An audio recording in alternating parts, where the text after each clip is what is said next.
Hello from Germany and welcome to the biggest gaming convention in the world from the largest Xbox booth in Gamescom history. That's right, Maxi. More than 45,000 square feet, 39 titles, 150 gaming stations, and 3 massive theaters.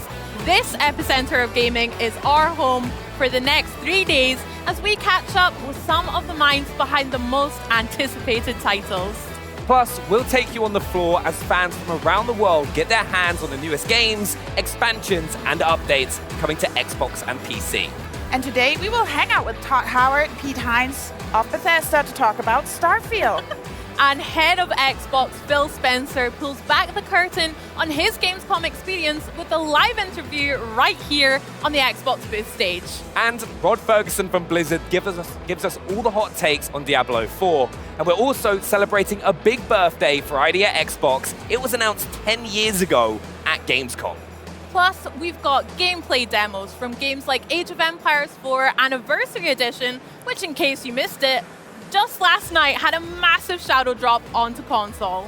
That's right, yesterday's opening night live was epic. So if you didn't see it live, don't worry, let us quickly bring you up to speed on the Xbox headlines. Starfield, the opener, what was going on? It was unbelievable. We got to see that live action demo for the first time, and the reception that it's gotten from not only at opening night live, but also here on the show floor at Gamescom has been incredible. It just looks exceptional, and like, things that people are getting to experience at the Starfield Theater, which we'll talk about in a little bit, right? It's been amazing. You've seen everyone coming out there like super excited. And as you can see from the trailer, it is just stunning. Yeah. One of the most anticipated games, I think. I know. I'm so jealous of everyone that's already been in the Starfield Theater. Like, I'm going immediately after this. We need to go and see it. The massive announcement, Age of Empires 4 finally on consoles. I love playing Age 2 on controller and things, so having fan favorite Age of Empires 4 now available is so exciting for Xbox Series X, S, and Xbox One too. Yeah, but we also got love for the PC fans, right? So it was our history untold with the first gameplay trailer that we saw back when we announced it in 2022. And you could see how this game turns out in terms of, we saw battle scenes, we saw heroes, the diversity of heroes. So you would have a George Washington who would be more on military, a strategy guy, and then the other one was from Greece who maybe is more into building masterpieces and epic cities. So it really speaks to the depth of a strategy game, and looking forward to see it later on this week. It looks awesome. And like, there was so many like personal highlights for me from that opening night live as well. Like, I'm a big Call of Duty fan, all right? So you might know of it. It's like, you know, we play every so often, but seeing Modern Warfare 3 for the first time after we already knew about the improvements that they've been making to like the movement and the increase of time to kill, and seeing that campaign for the very first time, and like seeing like locations that, if you're a Call of Duty fan, that you're going to know and love, like prison, like seeing Dam from Verdansk, really exciting. Yeah, I can't wait for zombies as well. I love the scary, spooky elements of games like that, so I was really excited to see Little Nightmares 3 announced as well. I love the first two, so this one's really good to look forward to. I also loved, it's here on the shop floor as well, the Black Myth Wukong as well. I'm so excited to play that because I love games like Sekiro and Wolong. You just like hard games. Any game that's like just difficult to complete, that's just you. I like a little challenge, but yeah. What about your personal highlight, Maxi? Yeah, definitely had a highlight, and that was the Sustainability Award. So we won Green Game Studio of the Year. It could be studio/publisher/company, and it's really about anything due to the core values that the company and Xbox brings to reduce your carbon footprint, but also how you built this booth, basically. What's up with reusable items? How do you set up the light? Do you use LED lights? And then the highlight of that submission, and basically how we won it, is the Developer Sustainability Toolkit that helps developers like 343, Epic with Fortnite to measure their energy consumption and the carbon emission. Yeah. It's also such a huge booth, so just seeing like all the stuff that's gone into it just to kind of like help that side is incredible as well. It looks great, and honestly, we've got so much to look forward to over the next 3 days, including some giveaways for you guys. Those watching us on Twitch will have a chance to be entered into a raffle for some sweet prizes. Wonder what they are. Do love a giveaway, right? You just can't go wrong, so make sure to get yourselves involved in that. But next up, we travel to a world not so far away. In fact, it's right next door at the Starfield Theatre, and I got a chance to chat with Bethesda's very own Todd Howard about the upcoming release and the out-of-world experience the team has for audiences here at Gamescom. Thanks, Todd, so much for joining us. We're here at the Starfield Theatre. What are fans expecting to see? We're actually showing everybody the beginning of the game here. It's kind of edited down, but they get to see how it starts, a little bit of character creation, and then they're off on adventure. Yeah, brilliant. I've seen some of the reactions of people coming out, and it's like everyone looks super excited. All right, good. Can't wait to see. Also, how's it back home? How are the team holding up with this close to launch? This is it's tight time. I mean, the game's pretty much done. We're doing a couple final tweaks. There's a lot of things that go into a game of this scale actually launching, but super excited. We love the game. We put so much into it. We just hope everybody out there loves it as well. Yeah, I know everyone's super excited. And being here at Gamescom, what goes into the preparation for yourselves and the team at Xbox? Well, you look at this booth, I mean, I don't know, you're asking the wrong person. I look at this and it's just incredible, the scale of everything. I don't think the camera can capture it. I'm kind of blown away. For us, we put a video together. It gets a little bit easier to make videos when the game is just about to come out because things are done. So honestly, our part was easy, super exciting to be here and see the excitement from the fans. It means a lot to us. Yeah, and you mentioned the booth here is massive, but Starfield itself is one of the largest game undertakings that we've ever seen. What are fans going to expect when they get their hands on the game? Well, I think, if they played our previous games where you can kind of make the character you want and go do what you want, it's hard to express how big the game feels when you play it. There's a planet. I can really land anywhere. And it is a game, even I will admit, that the kind of, you sit down, you're like, I'll play for a half hour, and then 3 hours go by, and you're like, what? It's just, I like to say the more that you give to Starfield, the more you put into it, the more it gives back. Yeah, I'm personally super excited to get my hands on it. Also, I'm going to go and experience the experience for myself. Hopefully security let me, but thanks so much for joining us. Thanks for having me. I just hope everybody loves the game. All right, thank you. Thanks. Hey there everyone, I'm so excited to be joining you here at Gamescom with the rest of the Xbox On team. But while Benny's trying to dodge that security at the Starfield Theatre experience, we've actually got our very first giveaway. So why don't you guys type !day1 in Twitch chat for a chance to win a whole month of Xbox Game Pass Ultimate. But joining me right now is Bethesda's very own Pete Hines to talk about more Starfield. Pete, how you doing, man? I'm doing great, how are you? I'm great. It must feel good to be back at Gamescom as well. It is. This is a show I've been to a lot of times and over the years, and it's always a great crowd. It's honestly, it's amazing to bump into fans I recognize, to see folks, and honestly to be back in person. It's something we haven't gotten to do a whole lot of, and as Todd was just saying, you can really feel the energy from the fans, how excited they are, how much they're looking forward to it. It honestly, it makes it a lot of fun. Yeah, it's a really special place for that, I think. But so many of the fans that are here today and watching from home are just kind of waited with bated breath for what's to come for Starfield. But these last few days ahead of launch, what do they tend to look like for you and for the rest of the team? It's in some ways it's probably the most difficult part of a campaign. Because number one, how close it is. Number two, the amount of work that our teams right now, and shout out to all of those folks who are, number one, crushing it, doing an amazing job with the trailer at ONL last night and everything that's been a part of this campaign. They are working so hard.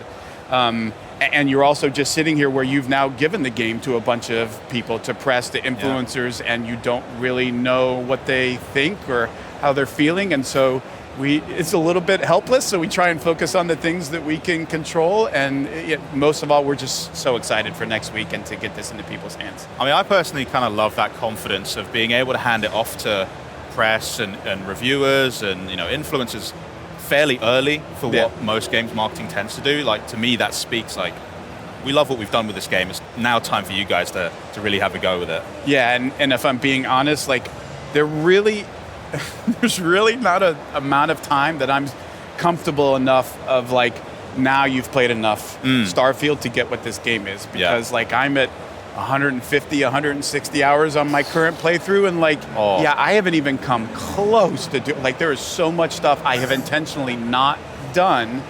It's we try and tell everybody how big this game is, and the folks that are playing it, one of the few things they will tell us is, you weren't kidding how big, I can't believe how big it is. It's content and explore it. Like no matter how you want to play, there is so much for you to do in this game. You mentioned opening night live, and we'll talk about that in a sec, but I just kind of want to know why it was so important to bring the experience of Starfield that you have to this audience right here at Gamescom. I mean, for one thing, like our games have always done really well in Germany. It's obviously, it's a really well-known PC market, and we obviously came from being an indie PC developer and publisher before we were anything else.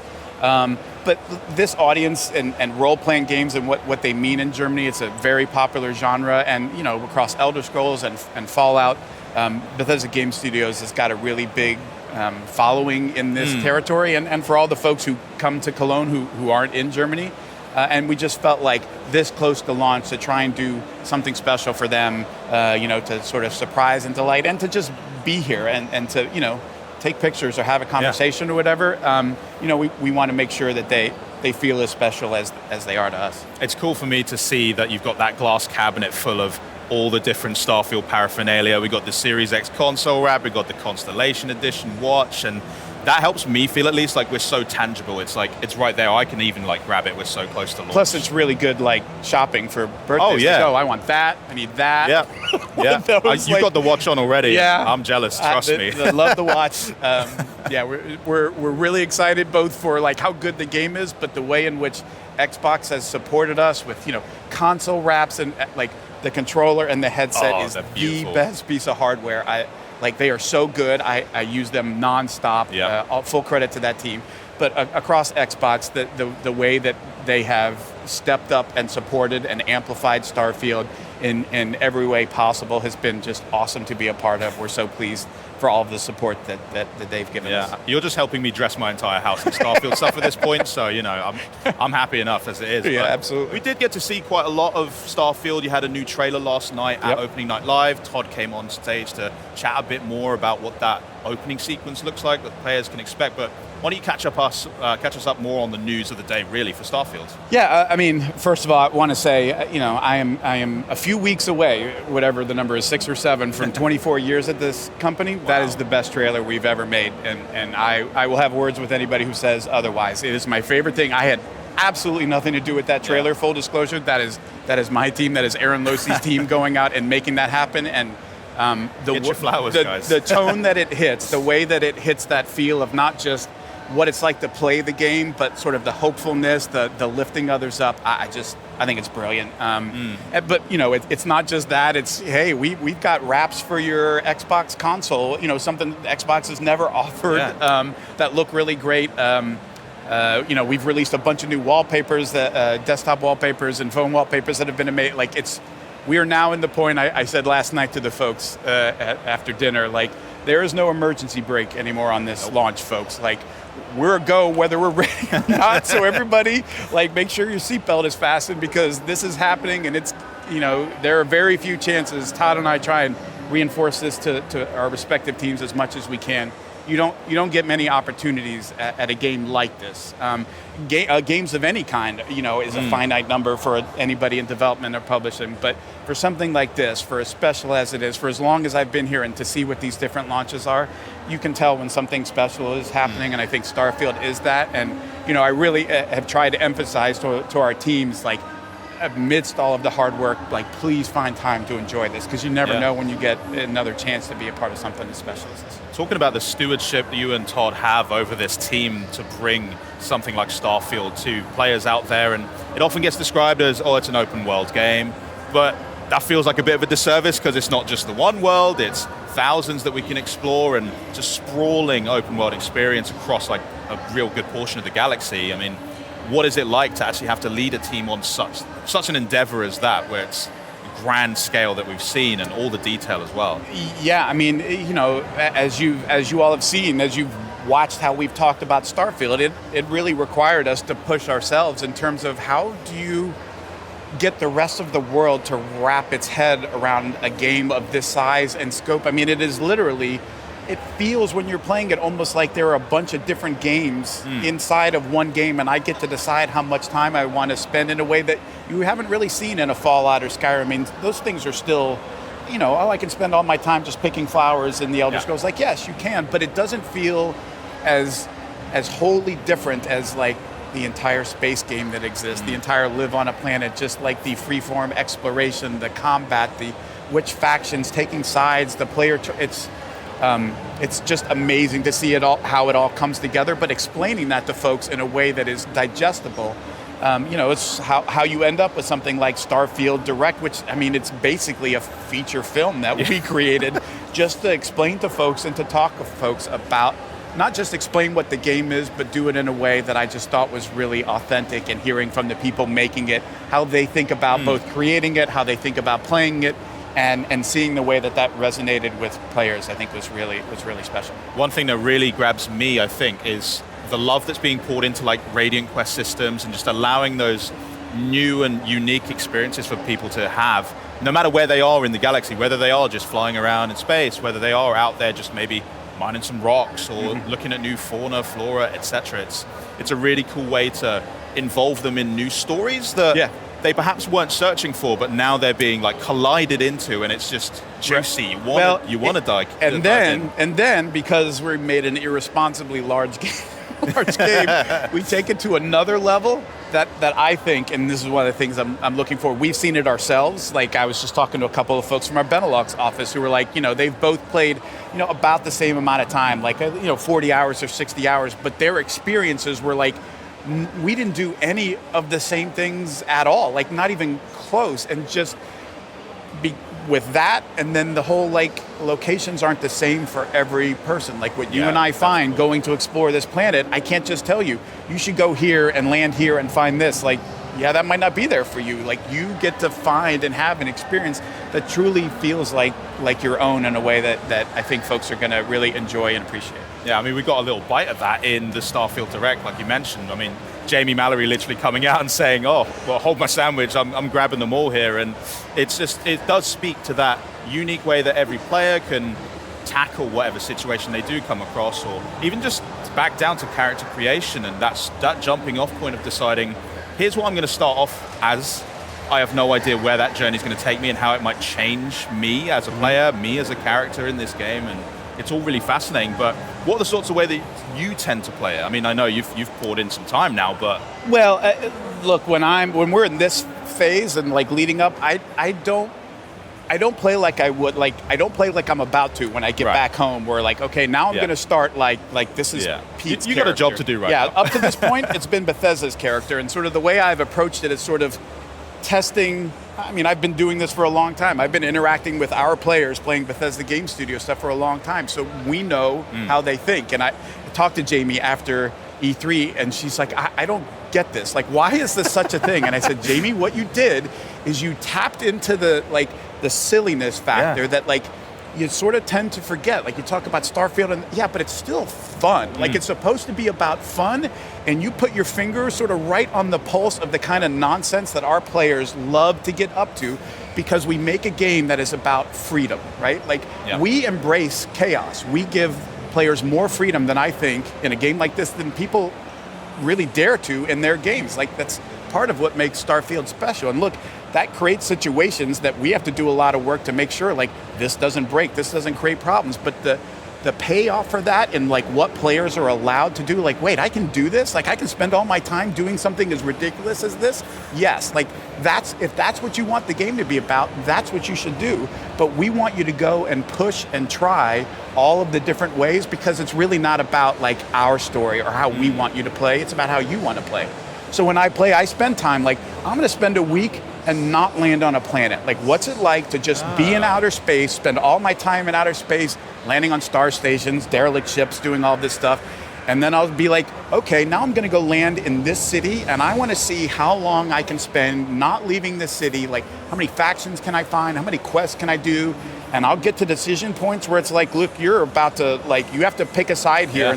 And I'll make a save, and like, I'm going to play this way, and I'm going to go 2 hours down the road just to see, like, how does that feel? And then rewind and play it 2 hours the other direction, just because I want to know, like, what should our players expect? How does this, and just trying to do that in as many ways as possible. Just land on a random planet and just start walking. Like, what's this like? How fun is this? And the more of it you do, the more you find, like, there's 1,000 hours in this version of the game alone. Like, if you don't even touch it, it's crazy. And like, my one piece of advice to folks is do not ignore your activities. Like, that's almost, it feels like throwaway stuff that the game is giving you. Like, there is some amazing stuff in there that doesn't even feel like a real quest, but like will take you to some amazing places and amazing stories. We encourage you to play this like any BGS game, which is like, do what you want, go where you want, test the game, you know, be the kind of player, the kind of person you want to be in this world, and see what happens. I get chills thinking about what I'm going to get up to. It's going to be a lot. We cannot wait to see all the stories and how people choose to express themselves in this game. It's going to be amazing. I got one more question I just have to ask you. Okay. I know you're a fan, but are Arsenal going to win the league? Yes. You heard it here. Thanks again, Pete. Gotta Remember, though, you guys can play Starfield day and date on Xbox Game Pass and PC Game Pass starting September 6th. But if you can't wait that long like me, early access is going to kick off on August the 31st with the Digital Premium Edition, Digital Premium Upgrade, or the Constellation Edition. But coming up, we've got Blizzard here to talk Diablo 4. We're celebrating 10 years of ID at Xbox titles, and Phil Spencer himself is going to stop by to talk new releases and what he can't wait for fans to experience here at Gamescom. I love this part. I'll follow you from here on out, Captain.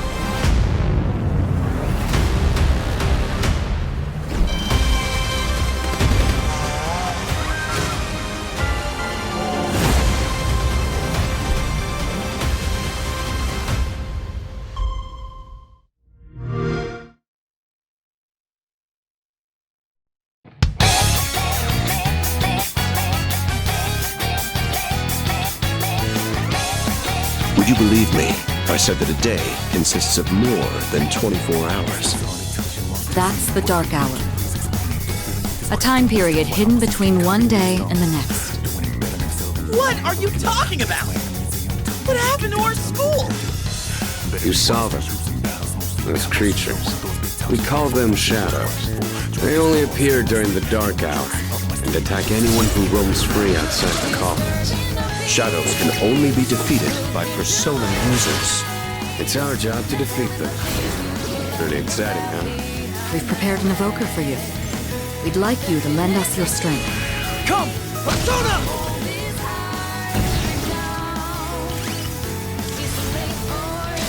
Let's do it.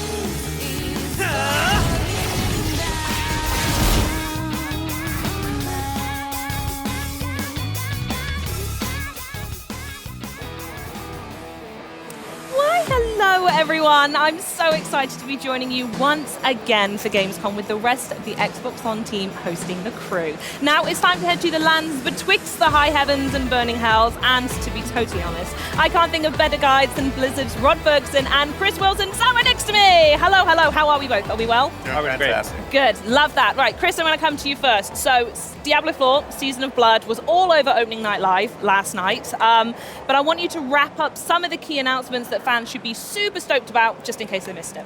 Sure. So the Season of Blood will launch on October 17th. We're really excited. The reason why we named it the Season of Blood is we're actually going to be bringing vampires into the world of Sanctuary. Well, yeah, makes sense. It's not like you're turning the whole place into a bright red swimming pool. There are other reasons, yeah. Precisely. So what's really exciting about that is we're going to have a new quest line. There's going to be a new villain, a vampire villain who's basically bringing his minions into Sanctuary. And you as the player need to obviously thwart this threat. And in doing so, you'll partner with a vampire hunter, voiced by Gemma Chan. Yeah. So we're super excited to have her join the cast, the talented cast of voiceover actors on the game. In addition, you'll have access to new vampiric powers. So that's really going to change up the gameplay for our players. Yeah, big time. Really excited about that. New legendary weapons and items that you can collect. Yeah, new the hunt uniques. begins all over again to find them, huh? Precisely. So super excited. October 17th will be a big day. Brilliant. It's going to be so good. And Rod, I hear that on top of everything else you've got going on this week, that there's something that you brought specifically to the show here, and that's a trivia question that you want to pose to Twitch chat, which, by the way, Rod does have his eyes on chat. I think he's very distracted. So if anyone wants to pass a message on while you're doing this, I know, it's then very go distracting to watch the chat go by as we're talking. I do have a question, and he almost ruined it. So I was watching. I made a point not to. I didn't know. The question is: we announced last night that Gemma Chan is a character in the Season of Blood. What is the name of that character, the vampire hunter who is going to guide you through your journey of the Season of Blood. We did get close to that then, huh? We did. Yeah, well, maybe people weren't listening. Maybe out. There you go. Well, the people, someone who's going to get that right in chat is actually going to be winning an Xbox Series X Diablo 4 console. Awesome. So don't mess about with your answers. If you want to win it, put the right one in chat for me, please. But Chris, we're going to go back to you now again. With Season of the Malignant in full swing and thoroughly on quick resume on my console as well, I want to know, with the approach of Season of Blood coming up, what have you learned so far from the reactions of this first season? So player feedback has been very important to the team. So throughout development, and obviously as we kind of gotten through launch, we've been very keen on understanding what are the emergent themes, what are the things that the pain points that players are experiencing, and how do we fold those fixes into our future seasons. And so for Season 2, there are a number of quality of life improvements that we'll be adding, in addition to all the really cool content. So a few examples, inventory space with gems in particular has been... Because I do find myself going back quite often going, I like these, and you do something with them, but you just need to get out for them. Exactly. I like picking up everything. Even when I get to high level, I'm not just picking up the yellow stuff or the red. I'm getting everything. So that's a good one to know. Yeah, so we'll be making some changes there to make that easier for players to manage. Similarly, there's some improvements around our resistances system, how we manage resistances and vulnerable for players. So yeah, just always trying to look to improve, take stock of the things that are pain points and how do we make that better for the future. I think the Renown system is something that's a real great example of that as we go through the different seasons. So at launch, the Renown system, which was go do all these different things in the world. Well, when at launch, we intended for you to do everything every season. Yeah. And we heard lots of feedback in the preseason, oh, we don't want to find the altars of Lilith. Oh, we don't want to clear the map again. So for Season 1, we made a fix, and now you took that with you. Now during Season 1, we're hearing oh, we don't, if we completed it, just mark it completed and let us move on. If I've got my shrines, let me keep the shrines, please. Let me, and the side quests, and that's what we're doing for Season 2, is that all that renown is coming forward. So whether you did it on the internal realm, did on the seasonal realm, it'll be done in Season 2. So the completionists are thrilled. Yeah, so they'll start Season 2 with all those Paragon points, all those ovals. It'll be so much better. Oh, amazing. That sounds fantastic. In fact, I want to come back to you, Rod, on this bit as well.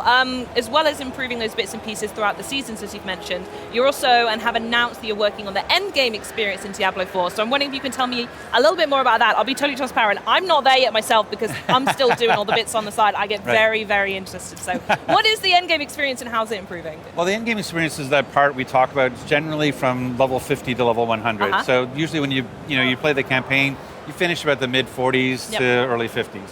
And so one of the things we want to do is, as we've been looking at the different seasons, each season we want to keep enhancing that end game, give people more things to do. And we're doing that for Season 2. We're introducing these 5 additional end game bosses that along the way that you have these milestones that the start at level 55, and as you go up, you have this new boss to go after to test your build and challenge.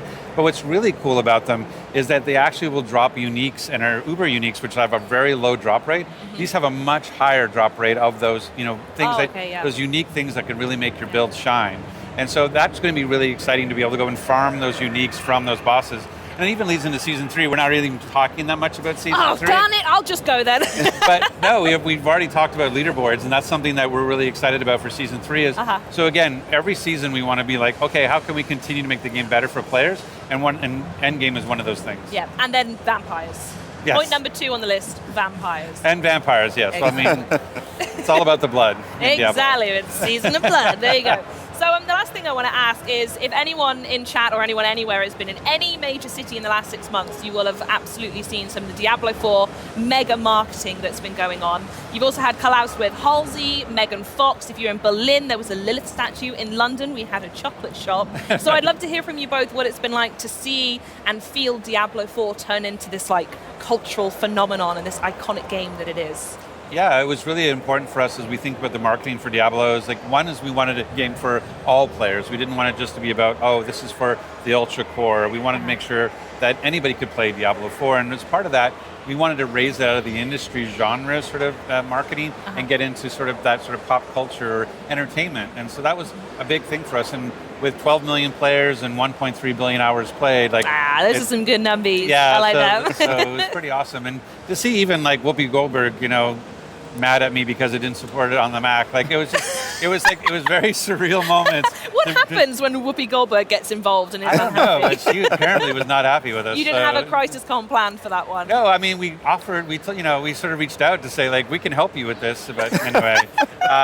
So it's those sorts of things where you just go, like, this is crazy, the level. And, when we saw that Halsey and Suga collab, and there's a chance they could be nominated for a Grammy. Like, that's crazy, right? To be part of video game marketing. But that was really what we think about Diablo is like, it's been around for 26 years, and we really think of it more as an entertainment, part of entertainment industry and not just the game industry. And it was really nice to be able to elevate it while we were launching.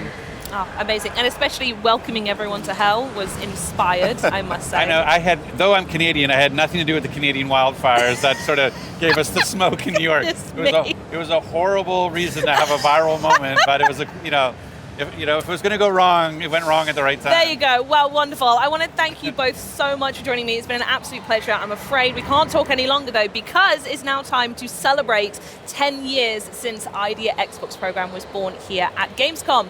It has brought us an unforgettable lineup of indie titles such as Cuphead, Celeste, Among Us, many, many, many more. Chat, tell me the rest of them. So let's celebrate by checking out what it takes to bring these unique games to Xbox and why today's mega milestone is so important for indie games everywhere. I think the true innovation that is happening in the industry for games right now is actually happening in the independent space. Indies can try new things. They can try bizarre things. They can afford to fail. They're not afraid to go outside of the comfort zone of what is currently popular, what will make the most money. It's often generated by an idea that's grown from a personal experience or personal desire to play a specific type of game. Big studios may be risk averse when it comes to trying out new things, new ideas, new features. Our independent developers are the ones who are really tip of the spear for a lot of that. They're taking risks, they're bold. They're the ones that are really doing the things that are innovating and helping to attract and welcome more people to the space.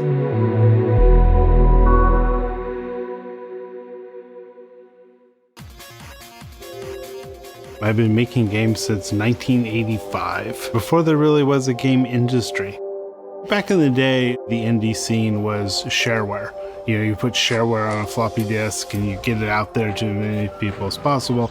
You could always make games, but getting them in front of people was always a problem. There's a lot to do because true indie developers are responsible for the game, obviously, and then also marketing and PR and distribution. We all came with this kind of old school mentality that you needed a big publisher, you can't build your own team, and all of this mindset that kept our thinking a little bit too small. And I think a lot of that changed in the early 2000s with the rise of things like the Xbox program and Steam and all this stuff. It was really a different time.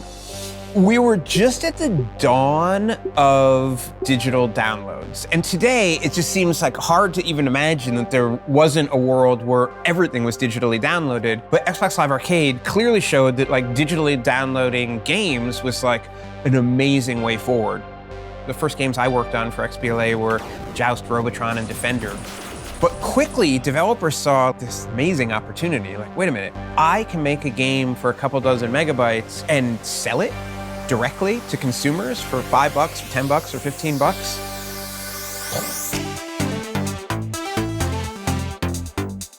The popularity vastly outstripped anything that Microsoft ever expected when it started the program. They thought it was going to be kind of cool to have some neat downloadable arcade games or puzzle games, and what they got was some of the most innovative and progressive independent games that have ever been created.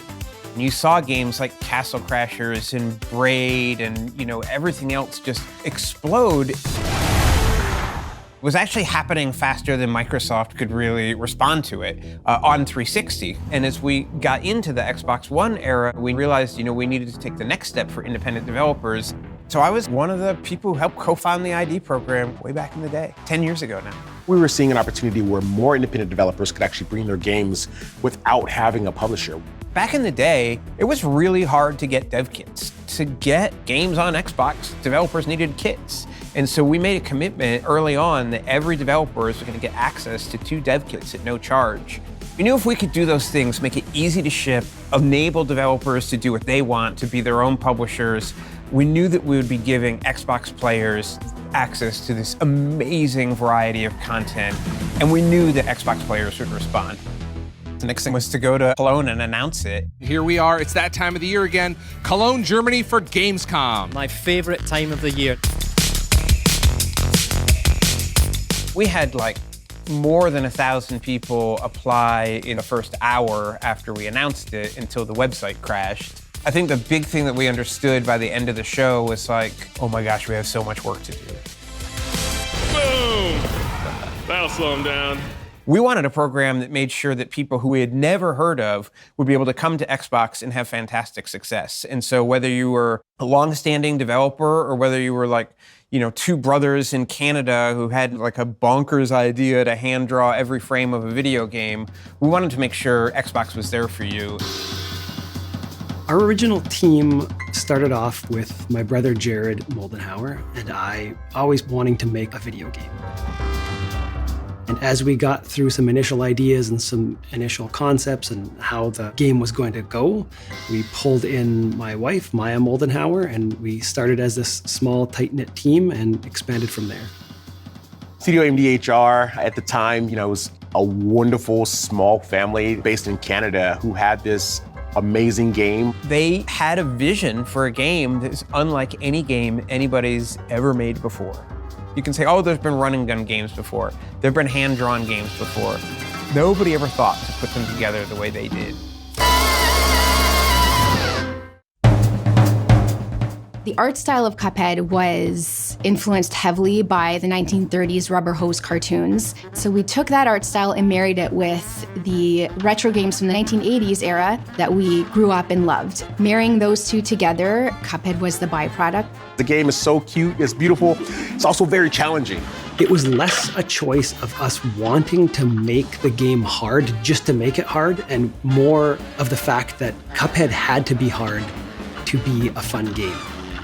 We had to love every aspect of what we were doing, and that means every creative decision had to be something we truly loved. The thing that stands out in my mind was we were down in LA at E3 and we were announcing Cuphead. They announced the date and everybody goes crazy. It was just such an amazing moment. That feeling is still very raw. I almost get choked up sometimes when we talk about it because, we talk about how we had put so much on the line.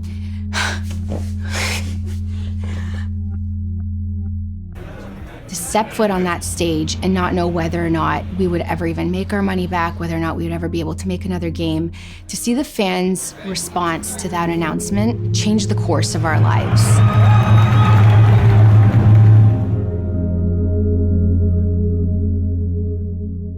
They've had so much success now. You can get a marionette, you can watch a Netflix show, you can get like a pencil case. It's so cool to see Cuphead everywhere. But in a lot of ways, it was kind of like the prototypical, what we were hoping was going to happen when ID at Xbox started. Hello all, thank you for coming to this very important informational meeting. The first time I heard about ID at Xbox, I was doing Thimbleweed Park. Prior to then, it was really kind of just me. Things like Steam are a black box. You fill out some forms, you put a game up there. We didn't have a ton of money for things like marketing PR, but we were invited to a whole lot of events that ID and Xbox was putting on, ability to show our game. They gave us, nice placement on the dashboard and things like that. So it was really good. One of the key things of ID at Xbox is listen to the developers. When we want to get great games to players, the way you do that is by listening to developers and making sure you're making a program that works for them. Astroneer is an independent title. The 4 founders really wanted to venture out on their own, start their own project, take ownership over every part of development. When the original team was building out the game, they were really looking for a creative partner to work with to execute on that vision and also give them a little room. And ID at Xbox stepped in and said, hey, we want you to make whatever you want to make, and we're going to give you the resources that you might not even know that you need in order to do that. We launched into game preview and into early access, and it saw amazing success right off the bat. And so I think once we realized that people were coming along on that ride with us, We just saw that as a way to just keep building it out. I mean, at this point now, I think we've updated like 40 times. Over the 10 years of ID at Xbox, we've been reaching developers, having a lot of cool developers bring their games to the platform. But we also recognize that there's more that we can do to reach our underrepresented developers. The mission of the Developer Acceleration Program is to empower underrepresented developers with the information and resources needed to bring their creativity, innovation, and originality to Xbox. We're talking about teams including but not limited to studios led by women, studios led by people of color, studios led by members of the LGBTQI+ community or indigenous people. There's a studio that's focusing on accessibility. Hello, little fella. Another group of developers that we support through the DAP program are developers in parts of the world that are underrepresented from a game development standpoint. I recently had the chance to attend the big festival in Brazil. There's a studio called Sudaril. They're making a game called One Beat Men. This is a game about Afro-Brazilians and beatboxing. Raji is a game by Notting Head Games from India. They made this beautiful game. It's an action-adventure game revolved around this young female protagonist. There's a lot of adaptation from the mythology from India. And it's just very authentically Indian. A Space for the Unbound, which is a game from Indonesia, is a really, really beautifully crafted game. It's just a really nice gameplay experience where you get to learn about a different culture. As we start to empower more of these studios to tell more of their stories, I think we're going to see more diversity in the games that are coming to the platform, more diversity in the gamers that are playing these games. We made this little program to try and enable developers, and it's awesome, but developers are the people should be thinking about. The types of games that we see in genre, in style, in art, in region, in the size of the developers, the story they're trying to tell, it has increased in the last 10 years, and I see that continuing to rise. Whenever you're building art, it's like it's a part of your soul, right? You're putting yourself out there when you have your art, whether it's a painting or music or a game. I think it's very important for companies like Microsoft to pay attention and help the independent community. It changes that old way of thinking that you can't break into the industry, and now it actually lets the next generation of people truly dig in. We're going to see so many more new and creative ideas that's going to push and drive innovation moving forward into the future.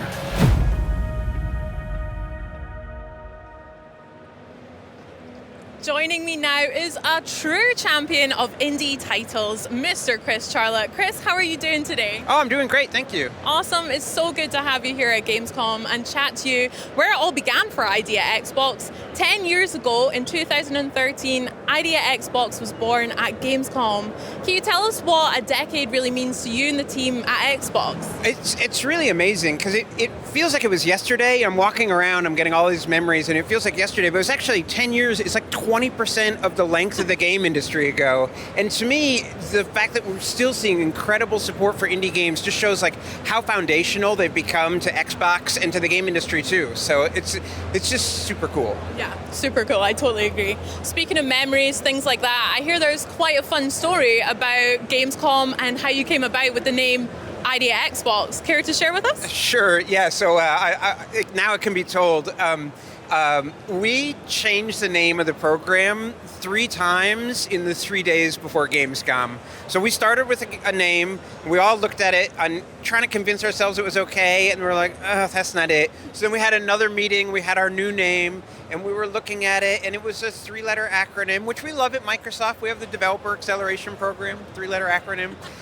But somebody just looked at it, a VP, and he just walked up to the whiteboard and crossed it out and just wrote ID at Xbox, independent developers at Xbox. You can't make it an acronym, you have to say it. It's just too important to leave to an acronym. And we're all just like, that's it, we're ordering new business cards, and we ordered business cards for the 3rd time in 3 days, and changed all the press releases, and 10 years later, I think it was a good name. I think so too. It fits so well, especially for all of the games that I'm really excited to get hands-on stream, as well as on the booth floor here at Xbox. I mean, we were chatting about Thirsty Suitors. That is one that I really can't wait to find out about. And Little Kitty Big City, obviously. Can you tell us about some of your highlights that you're excited for fans to see over Gamescom? Oh yeah, well you just named two of them. Another Crab's Treasure is another one. It's a Souls-like where you play a crab, which is everything I want in an indie game. And I actually just played Island of Winds like right before we went on, and I hadn't played it before, and it is creepy as heck, and it's just so good. I mean, I only got to play for like 5 minutes, and they just do such a good job of creating this atmospheric, creepy village that I'm just about to get to the first house and explore, and then now I'm here. But yeah, that game looks really cool. Cocoon. I think we have about a dozen games here from the ID at Xbox program, so super excited for people to check them out. And we've even got a couple games behind closed doors for the press to look at, and so very exciting. Awesome. We need to have more of a chat and go and play these afterwards, because you named two of my favorite things, Souls-likes and horror games, so I can't wait to find out more. So that's what's happening this week and in the present. Can you tell us a little bit more about the future of ID at Xbox? Yeah, so I mean, ID at Xbox has always been about empowering developers, and at GDC we announced we were going to make a couple changes to just try and do that better, always trying to improve. And actually Monday, we launched a new portal for developers in the ID at Xbox program. If they go to their dev portal, you have to have an NDA and all that kind of thing. You can now directly pitch a game to Microsoft for a deal such as Game Pass or another deal opportunity. And it used to be that you sort of had to meet somebody or know somebody, and we're always eager to meet people, but we can't meet everybody. And now any developer is going to be able to pitch their game, and we think that's just a great step to making sure that we see all the awesome content, and that means we can find the best games to share with Xbox players. Sounds great. Definitely more accessible. I'm going to check out how to sign up as well. Where can developers find out more about that then? Yeah, if they just go to xbox.com/ID, they can learn all about the program. And if you go to our YouTube channel, you can see lots of cool games. We all love cool games. Well, Chris, thank you so much for chatting with us. We'll catch up over some games later, but we're going to find out more about 33 Immortals later today as well. Check out the latest maps in Flight Simulator, and I hear Phil Spencer's going to stop by and have a wee chat on the booth too. First, let's have a look at ID at Xbox's Steam World build and Worldless. You see all those stars up there? That's where we'll live once we escape this world. How will we get all the way up there, Pa? I'll show you, hon. First, how about we build us a nice little town? Okay, let's go.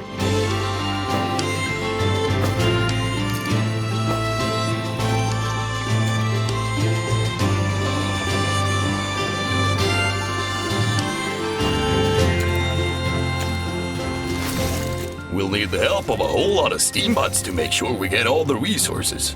How will we do that, Pa? We're gonna find all we need deep in the mines.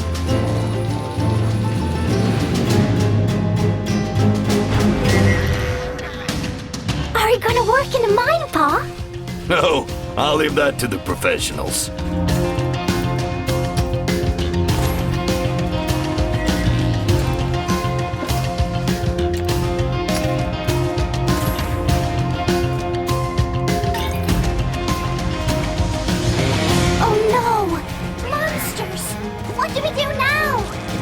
Let's build us some defenses.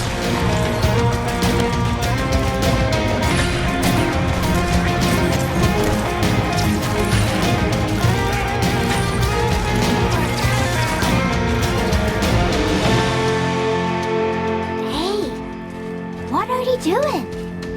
They're collecting pieces of our rocket, hon. Wow! When do we leave? Real soon, hon. How about you search us a new home? Hooray! I'll be at the observatory. I'll look for the nicest, best star. It will also have a movie theater, a roller coaster,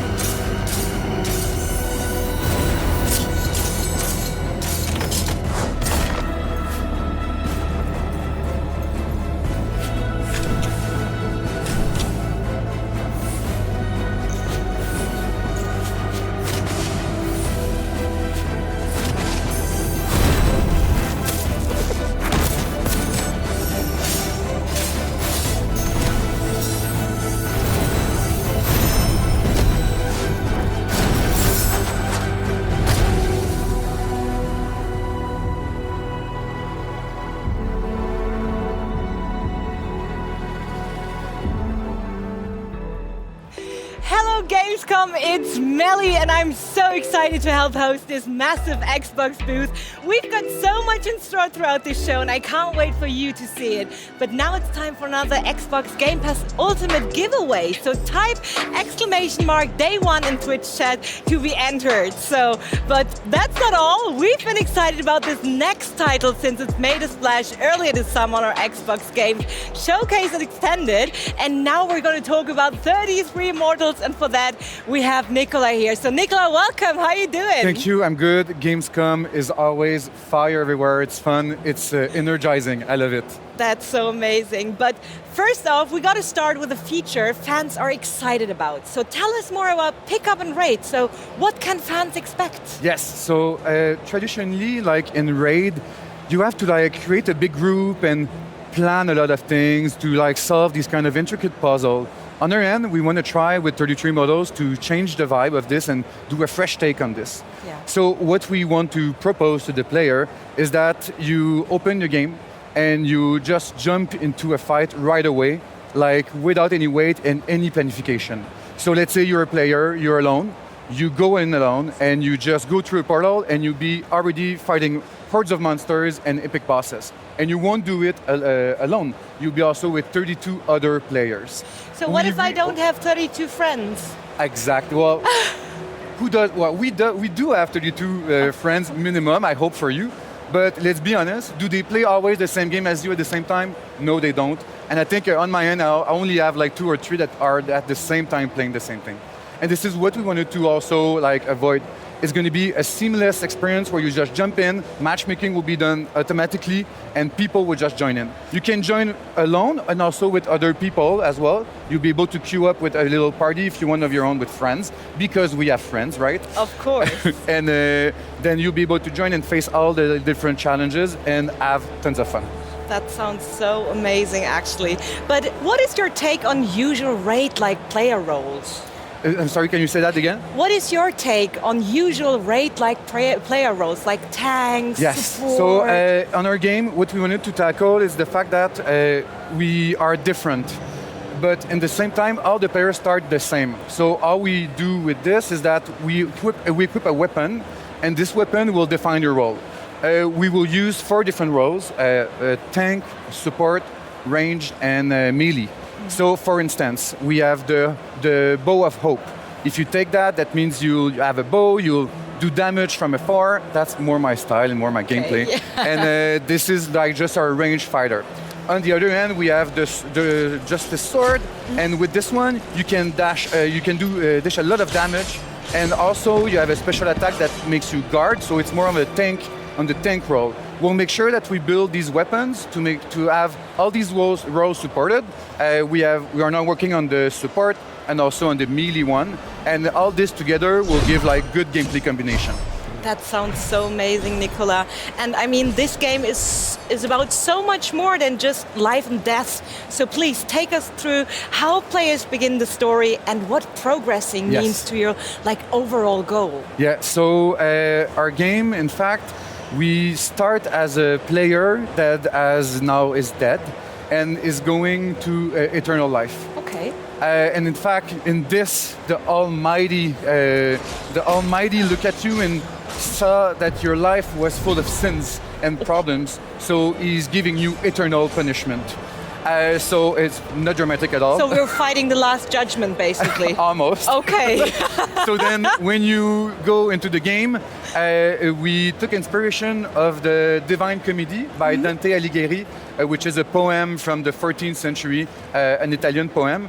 And you start in the dark woods, this place where all the players will gather, and you're this like wandering souls. And other souls will come, and you just don't wait for your eternal life. You want to challenge the Almighty. So you'll take all these players with you, and you go to the gate, and you go through Inferno, Purgatorio, and then Paradiso, while facing tons of like monsters and epic bosses. And then after that, you will go through these things, but you may also die. Dying is part of the process. And, well, as bad as it sounds. Of course, but I got you. Yeah. And we want to make sure that every time you'll play, you'll get some new potential upgrades. We have like a perk system that you'll be able to equip that will affect your weapons, your stats, and you'll get more and more experience the more you play, the more you'll be accustomed to the game, and then you'll play through more and more, and the more you'll go, the more you'll be able to like go through all these challenges that are just ramping difficulty through the whole game with all these 3 steps. That sounds so amazing. But Nicola, can you tell us a bit more where the name comes from? Yes. In fact, 33 Mortals, we at the beginning of the game, the development started in 2018. Okay. And we are a small studio, and we decided to have a brand new team that will take care of this game because it's an online game. It's something different that we did before. So it started with 3 people, and now we're 22, which is pretty nice. And at the beginning, we wanted to have, we wanted to have 100 players. We were a bit dreaming. Of course. Which you is have good. to dream big, Exactly. right? And then you condense it to something more manageable. Exactly, but it's exactly this, through brainstorms and realizing what we need to make sure that the raid experience is nice and enjoyable.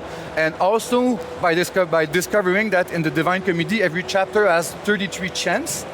Chants, C-H-A-A-N-T-S. Then we realized that, maybe 33 is the magic number.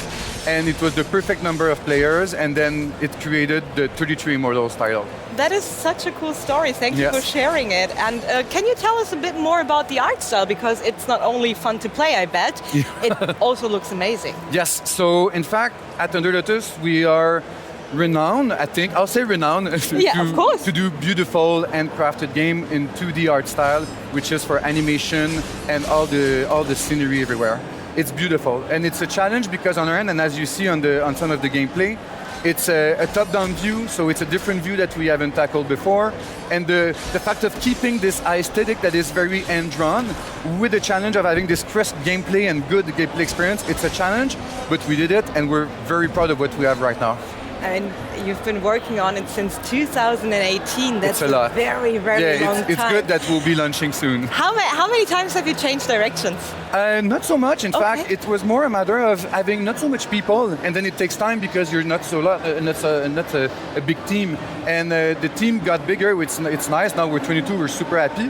But when you are a few people, it takes time before it just develops. And yes, there was some changes here and there, but it's just normal through like game development, and we're pretty happy of where we are right now currently. That sounds so amazing. So Nicola, finally, when can the community get their hands on the game? So when can we start playing? Yes, so we're an online game, so we'll need help and feedback of player before our launching date.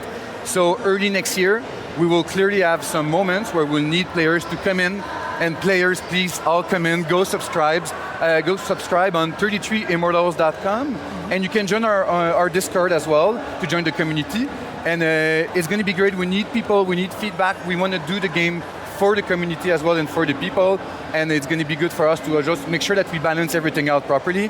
Early next year, it's going to be great, and then we'll ship later next year as well.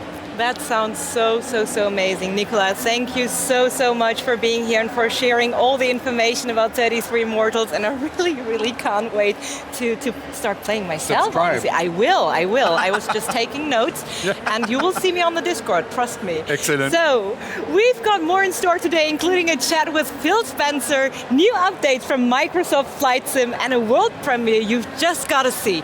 But first, here's Benny with a quick look at the Xbox booth tour we've got coming up tomorrow. Welcome to the world's largest Xbox playground. At more than 45,000 square feet, this booth is not only 4 times the size of what we brought last year, but it's also the ultimate Xbox Gamescom fan experience. We've got a lot more in store tomorrow with a full booth tour, but here's a taste of the booth experiences you just can't miss. The first thing everyone will see is the huge Starfield experience towering over the booth. This is a 300-person theatre where fans will be able to experience the opening of the game for the first time ever.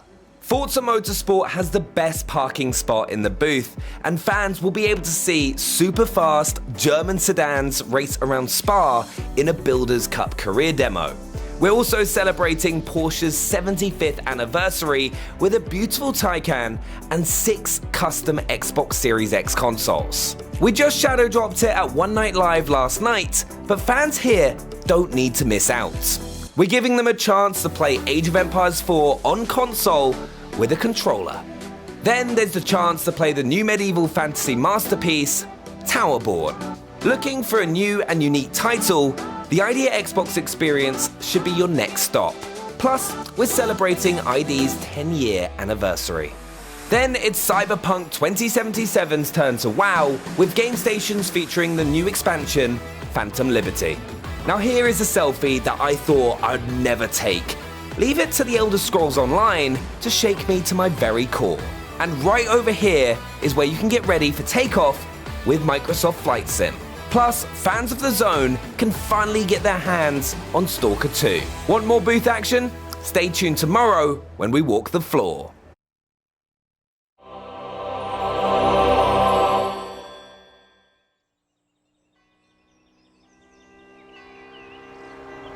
Our trail had led us from the Yorkshire moors to Berlin, Paris, and now the tiny village of Montségur, high up in the mountains of the Pyrenees. So here I was, remembering a murderous clown, a deadly explosion, and a day that changed my life forever.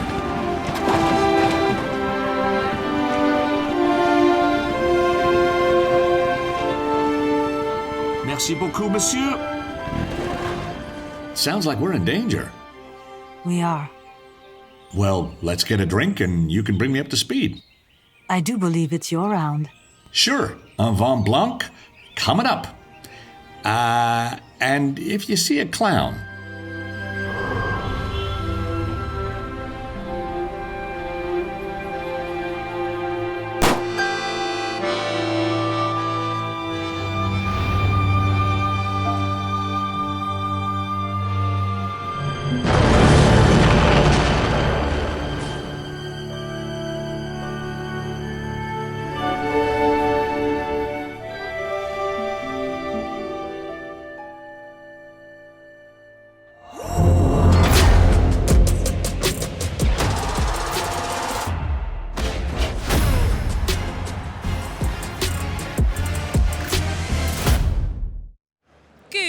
afternoon and thank you for flying with us. On your left of the screen, you'll see my lovely guest, Jorg. Hi, Jorg. How are you? Hi, I'm doing great, Bex. Good. And on your right, you'll see our giveaway that is now live in the Twitch chat. Now, Jorg, it is great to have you back at Gamescom this year with Flight Simulator. You guys have really been soaring to new heights recently. Can you tell us what you've been up to? Yeah, I mean, so it's great to be here at Gamescom. Bex, pleasure to meet you. We've been on quite a journey over the last few years with Flight Sim. We just celebrated our 3-year anniversary, and we couldn't be happier. Both the core Simmer audience really have embraced the Sim as the home of their hobby, and then we found a whole bunch of new people that have never tried Flight Sim before, and they're happy and interested. So it's awesome. We've already announced we have over 12 million unique users.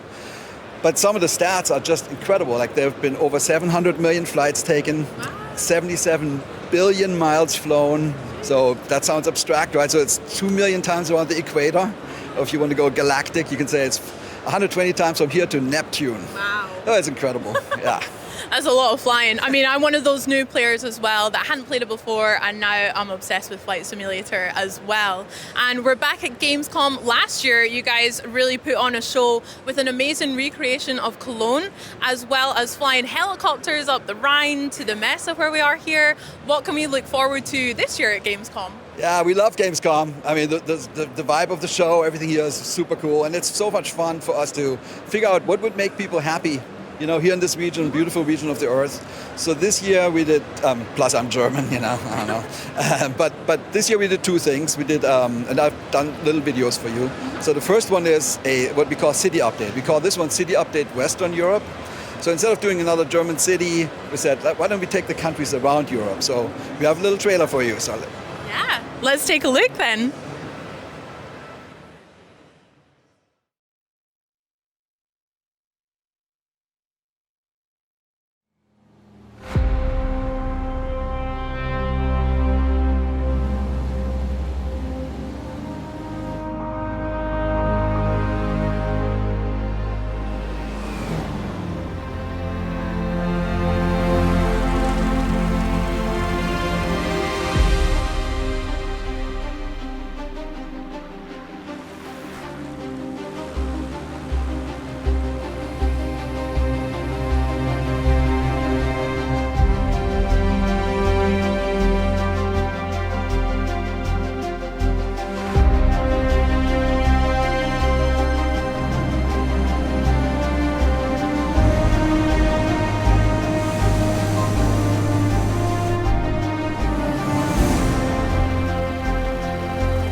Jorg, that was so pretty. I'm always blown away with Microsoft Flight Simulator's ability to recreate the world so accurately as well.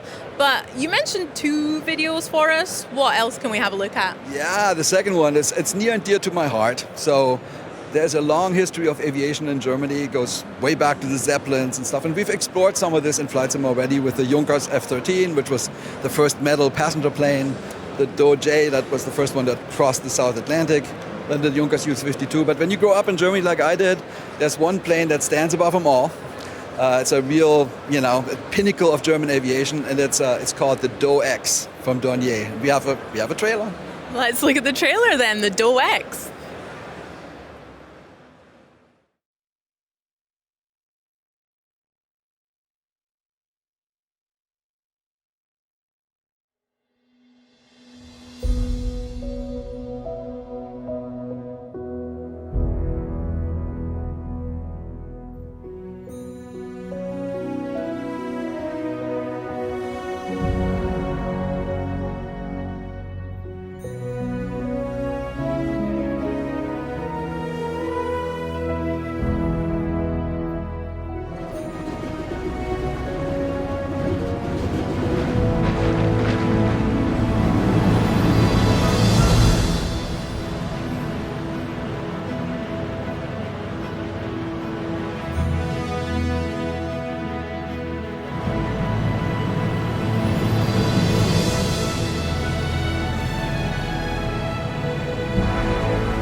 Oh my goodness, I can't believe they could fly something like that. I mean, those wallpapers alone are fantastic. The city update and the Dornier, it looks so cool, especially the airport that a lot of us flew into here at Cologne Airport. It looks so cool. You must be so proud of it. When can fans get their hands on it? When's it's releasing? Well, so for the airport was for the people of Cologne. We made the Cologne Airport. Here we go. Enjoy. So just about the Do-X a little bit more.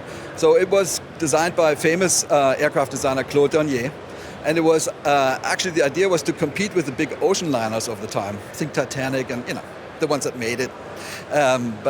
So they built 3 of them, and what was interesting is it was only 3 because it was commercially not successful. But they took a famous flight. You saw it in the trailer.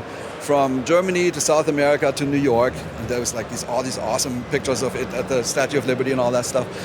But all those planes were lost, and I really wanted to make this as a local legend. And I'd almost given up. I spent 2 years researching this, and I'm like, oh my god, I can't find anything. And then I was happily finding this individual, Peter Kielhorn, and he is the initiator of the Do-X rebuild project, and he's also the president of the Do-X Foundation. And they are trying to rebuild the Do-X to scale, in real life, in Hildesheim by the 100th anniversary. So in 2029 it's supposed to be done. And they gave us all the plans and everything. Because typically we have museums and we can visit those plans. Here was nothing. And just because of these people, I just want to say a big shout out. That is how we could actually create this plane and preserve it. Because we have this idea of digital preservation in Flight Sim, where planes of the past that are oftentimes lost can be enjoyed by generations of the future. So we did that. So happy with it. Jorg, that's such a beautiful story, honestly. It's so present, the passion and attention to detail that you and the team have in Flight Simulator. It's such a vibrant game from the last few years, but I'm curious what you think makes it so special. I mean, there's a Flight Sim community, and they make us special. So there's literally hundreds of thousands or millions of people. Their number one hobby in life is aviation. They know everything about planes, and they push us all the time. They want all kinds of details, and they keep saying we need to add this and this and this and this. That has been pushing us forward a lot, and it's super fun actually. And then there's a creator community. It's also interesting because we have an SDK. So there's about 2,000 companies and individuals. They make airplanes, airports, all kinds of cool add-ons. And it's a vibrant marketplace. We have a marketplace in the sim that has over 2,500 add-ons. And that alone, that is keeping us fresh. Every morning when I get up, I go on the computer and say, what did they do? And it's always like, it's like opening chocolate. It's awesome.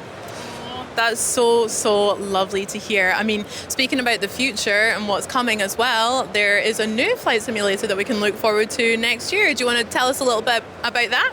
Yeah, Flight Sim 2024. It is by far the biggest undertaking ever in simulation. The team is almost 500 people now. We've been working hard.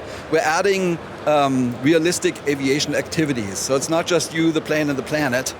It's what planes actually do in real life. So it's if you're interested in aviation at all, this is the one. And I think we're going to have it here next year at Gamescom. I'm really looking forward to showing it. Well, I can't wait to see it as well. Jörg, congratulations to you and the team again, and the community as well. Thank you so much for chatting with us here at Gamescom today. And from one fan favourite to another, we're going to catch up with the team behind Age of Empires Anniversary Edition to find out what it takes to make such an iconic PC title work on consoles. Let's go.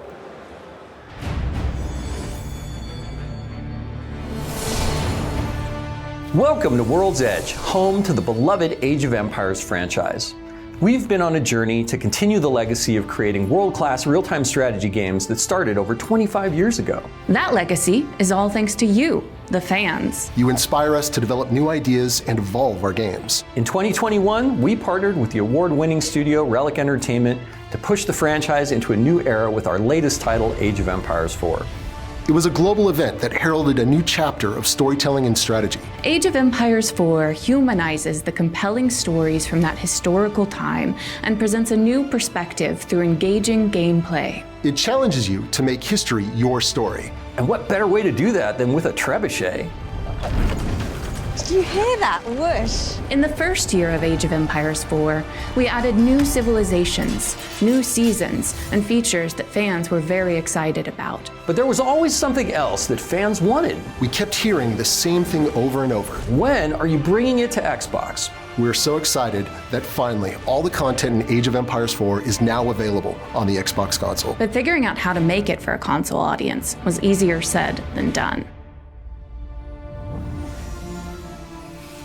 It was impossible to go to any social media platform where the Age of Empires account was posting, where there was not a comment underneath saying, when is it coming to Xbox? We knew that it was important, especially from the perspective of being able to bring RTS and Age to as many people as possible. We'd been talking about it for a long time, but it had always come back down to that key factor of getting RTS from PC and mouse onto a controller. You get the defensive stance like, you can't do this. Like, well, why do you feel that way? Well, I'm gonna have to like move a fake mouse around. Okay, we're not doing that. A controller is a drive mechanism. You're driving a character, you're driving a viewpoint. You are driving something through an environment. How do we make that work? How do we find a solution? We have these ideas, but we can't build the game internally. We're only like, we're not a huge RTS studio, but we would love to go look for partners. And the first team on our list that we want to talk to was Relic about doing Age 4. Relic has been making RTS games for 25 years, and Age of Empires has always been a reference point. It's truly a global effort between so many different teams: Climax, Forgotten Empires, Relic, and the World's Edge. World's Edge brought in Climax Studios in the UK, who had a background in console games. Climax Studios is a real powerhouse when it comes to user interface elements. And we felt that they could bring a unique perspective to building out the control scheme. There was a port once upon a time. In 2001, I played it and I hated it. I hated everything about it. So we have a history, even within our franchise, of how not to do a port. If we were forced to port it, we probably never would have done it. Our challenge was, we're bringing in Age 4, which has some extra complexities over Age 2. How are we going to make that work? What we found is we could actually use that framework to bring the game into its own. This game is basically redesigned from the ground up. Age of Empires 4 is a different engine. It wasn't just a case of doing what Age 2 did. We had to build it all from the ground up. You have players sitting in the living room away from the TV. We have to reconsider all the UI menus and all the in-game HUDs to make sure they're as legible, as high contrast as possible. The whole development team knew that micromanaging individual villagers was going to be difficult on console. We have introduced a lot of automation systems. All of us as game designers and game creators are always seeking that next thing. Like, how do we evolve the experience? How do we move it forward, right? There are two that really stand out. First one is called the Villager Priority System. The Villager Priority System is something we came up with in Age 2 because we were after that idea of like, okay, how do we stop the console player from having to do this insane amount of micromanagement of their villagers? Based on a pie chart, you can say like, hey, 50% of my people are gonna go work on wood, and 25% are gonna go work on food, and the rest are gonna go work on gold. And they'll just start working on them. Now, if you wanna change that, we've added all these cool settings for mid-game, early game, wood rush. That were designed by our pro players. So these presets are not just something that were slapped together. Or you can turn it off and do everything manually, it's up to you. We also have the site menu system that allows you to quickly issue a command contextually on the ground. It's context sensitive, so it'll bring up the right structure that you can build at that spot. In Age, you were always relegated to having to select a villager, bring up the build menu, click the item that you want, and then drop that build foundation on the battlefield. Now with the SMS, you don't have to do that anymore. You can literally pan the camera over to a spot, bring up your production radial, drop a build foundation there, and a villager will automatically be selected to start the build process on that particular foundation. The kind of magic to the radio menu is that it allows you to do many things at the same time. With the console version of Age of Empires 4, we also added a new Find Menu feature. This is a unique radio menu that allows you to quickly find and locate units or buildings or a collection of buildings in the midst of battle. Those were the primary things that the minute we had them working, we're like, those are in the Age 4 console. And we often joke between the designers that some of us even prefer to play on the controller now because it is so good. This was something bigger than a port. This was something that we had to approach the way that one would approach starting out a project from scratch. Age of Empires 4 on controller is a new experience. Because of that, we knew we needed to design a new entry point. When we're making tutorials, one of the things that we always try to do is figure out a way to make them not now do this, now click on this. Like, how do we build it into the experience? He first needed to get a lay of the land. The Rise of King tutorial is a completely new story within Age of Empires 4. For a whole new audience, we wanted to bring them through an experience that was a great storytelling experience. A collection of large rocks caught Guillaume's eye. Wary of hidden threats, he decided to investigate. But also introduced mechanics to them in a progressive way in which they could learn from it.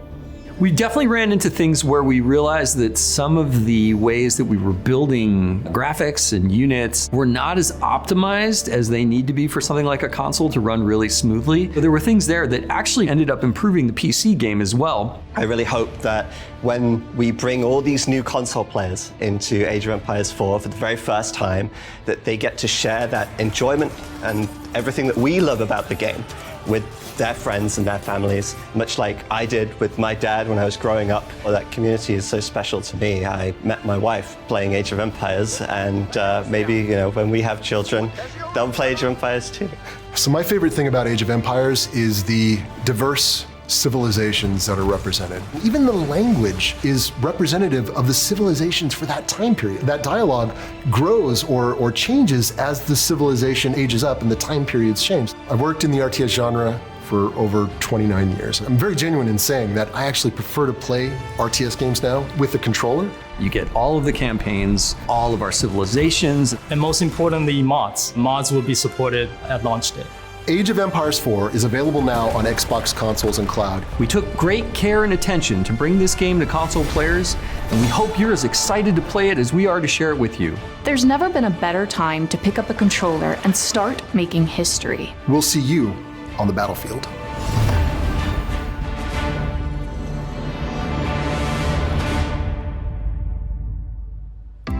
Well, we just saw how it was made, I think maybe now it's time to play it for real on console, finally. But first, I'm going to ask you to head to Twitch chat for your chance to win a month of Xbox Game Pass Ultimate. So now, please everyone join me in welcoming Chris Rubio to the Xbox stage. Chris, how are you doing today? I am doing awesome. It's been a pretty good 24 hours, right? We had Age of Empires 4 Anniversary Edition Shadow drop yesterday onto Game Pass from Opening Night Live. I know it's been a short amount of time, but what has the reaction been like so far? It's been just overwhelmingly positive. I like that answer. That's what I was hoping you'd say. We met with, I've met with a lot of players that have come to our booth. They're like, wow, thank you for bringing it to console. We've been waiting a long time for this. Yep. People that have played it tell us, wow, that it's amazing how you even got it to work. What was the mad science behind that? What were you doing? A lot of magic and a lot of goodness went into it, but it's been a very, very awesome.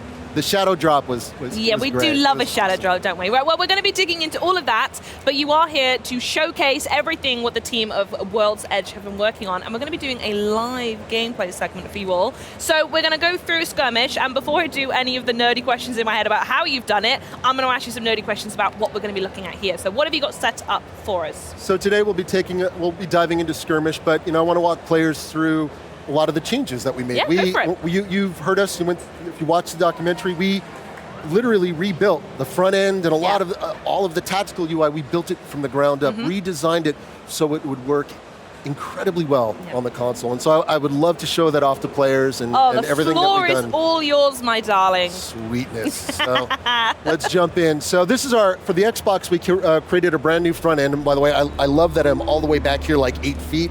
Incredibly readable. So this is awesome. Very easy to navigate through our various menus that we created. Just can RB through everything. And again, still kind of it has a lot of the colors and flares that our PC version did, but again, redesigned so that you can couch play from almost 8 feet away, which is awesome. Let's just pause for a moment. At no point on the screen does it say Age of Empires, but I know what I'm looking at, and you've got an Xbox and controller in your hand. So there you go. It's awesome. Job done. So, we're going to go into single player today, and we're going to set up a skirmish. But I've already set up a skirmish. This one I made earlier. This is one I made earlier so that we can jump in, and more importantly, it'll enable me to talk about all the cool stuff that we've done. Nice. And hopefully not get destroyed by the AI. So, well, also I'm going to make sure you aren't distracted and you do talk to me during Yes, that's right. Because I've heard that you go into focus mode somewhat. I go into combat mode. So which I love because I'm not a combat girly. I like to build my civilizations. I like to make them look very beautiful, and then at the end I'm like, I suppose I need to go bash someone up now. I do that too. I'm actually quite the builder, and then I get a lot of better players than me that come over and stomp my base. I'm like, I probably shouldn't have been focused on making a cool base. It's all about turtling the wonder in the base for me. That's how I go for it. So it's awesome. So we're going to be playing today. We got the English versus the French. Yep. Very tried and true classic matchup. Indeed. We're going to start with our base kind of already pre-made, and if players out there haven't checked it out, we've released Empire Wars, which is a kind of a really cool fast start in the game. And Age of Empires 4 is a little bit different than Age of Empires 2. The civs are slightly more asymmetric. So Empires Wars was designed, each civilization starts and was handcrafted to start at the right start that you would expect them to be at that point in time. So a lot of passion and love went into making that mode super awesome. So what we see here is basically the base that I've set up. I got a bunch of workers right here in idle, but more importantly, it's like, well, what's all that UI on the screen? Because that is the first thing, especially so you go from PC gameplay, and if you've never played on console, Age 2 came out early this year. If you've not had a chance to play that yourself, it even looks different to that one as well as soon as you load in somewhat. Yes. So we've went in, we've made a lot of modifications, and our goal is to literally streamline the interface, but at the same time make it incredibly accessible and easy to read for couch play. Yes, so definitely. One of the first things any PC player would notice is like, oh my gosh, the resource bar is in the top center of the screen. It's on the PC, it's in the lower left. And we found on the console. Thank you for the ad. we found on the console that that placement is really nice, makes it super easy to read, and we got a lot of learnings actually came from Age of Empires 2. Kudos to that team for an awesome job that they did. So we were able to tap into a lot of that and literally kind of define out. So as I go through the screen in a clockwise motion, we have our resource bar at the top. We have kind of our tribute menu that you can access, with various commands. You'll also see a bunch of little helper widgets, and those were purposely done so there's, it's not mouse and keyboard. It is, you need to, as a new player, it's very helpful to understand which inputs you got to press to access various bits of functionality. The lower right-hand corner, that's kind of your tried and true mini-map. Indeed, yeah. You can expand your mini-map, which is a really cool bit of functionality. You can hold down the Y button. You can actually super fast scroll. It's seamless. Yep. You can drop camera markers, which I'm going to do here. One more, and then that's a terrible spot for a marker, but I'll drop one right there for the purpose of demo. And then what you can do too on the mini-map is you can just literally just jump around based on those waypoints that you set. So entirely up to the player, however they want to play. And the toolbar, or I should say the D-pad controls that you see in the center of this bottom center there, those are what we call a quick find menu, and it allows players, kind of like hotkey shortcuts on the PC. Sure. It allows you to jump to various units, structures that you have on the battlefield. For example, if I press D-pad up, I can cycle through all my idle villagers very quickly. There they are. If I want to go to my military, I can press D-pad left, boom. I'm right there with a group of units, and I can kind of cycle through them. Now, if I want, I can actually select all my idle villagers just by holding D-pad up.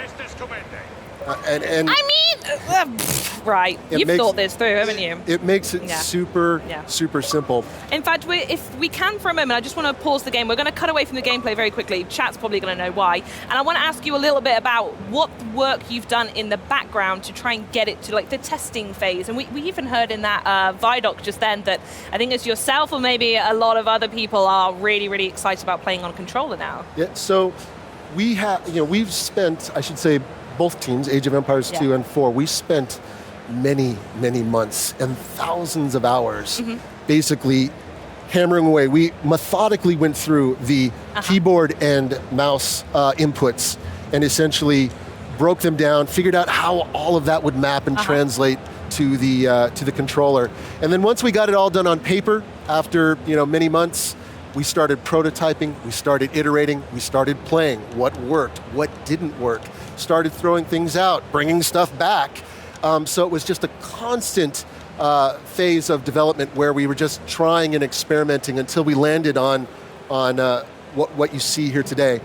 And we're really happy. The team, kudos to all the teams, our partner teams that worked on this. We have something that is truly amazing, and honestly, I've said this before. If you watch the videos, as an RTS player, I should say, as an RTS developer that's worked in the genre for about 29 years now, I actually prefer to play with the controller. Well, let's get back in the hot seat then. Do some movements for us. I want to see. Do the thing again where you select all the villagers. So I press up on the D-pad. Go on.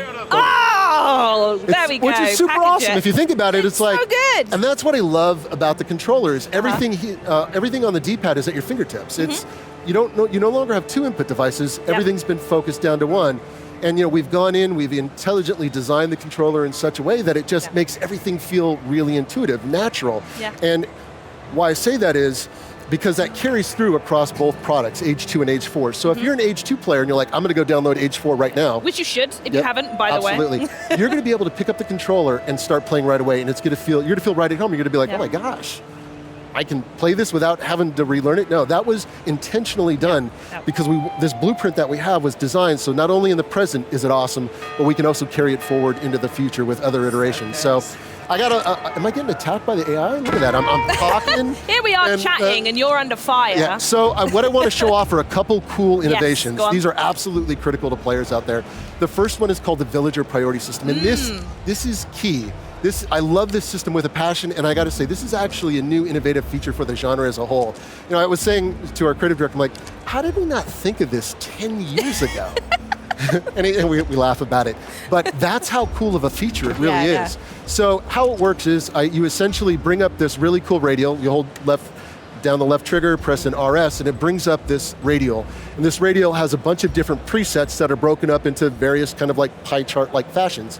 These are all weighted based on resource type. So instead of dragging and dropping individual folks as they come out of the village, it's just already managed. This is where it gets really good. I got it all set up. So that's amazing.